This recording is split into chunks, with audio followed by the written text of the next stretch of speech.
Setelah sukses membawa timnas Argentina tembus final Piala Dunia 2022, Lionel Messi memutuskan untuk gantung sepatu alias pensiun.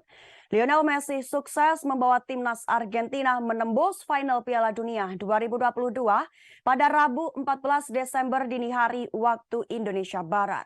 Sumbangan 1 gol dan 1 assist dari Lionel Messi mengiringi kemenangan Argentina atas Kroasia.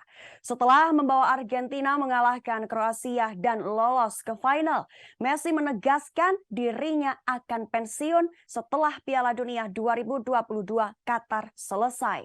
Messi merasa senang bisa berada di final dan mengaku hal itu akan menjadi aksi terakhirnya di ajang Piala Dunia. Ia mengatakan hal itu karena Messi merasa tidak akan mampu lagi tampil dan mentas di Piala Dunia edisi selanjutnya.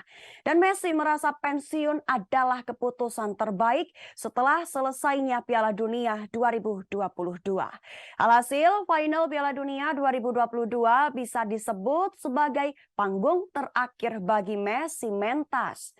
Sebelum pensiun, ia ingin menuntaskan perjalanannya dengan baik di Qatar. Messi menerangkan akan memberikan segalanya demi membawa pulang trofi emas Piala Dunia ke Argentina.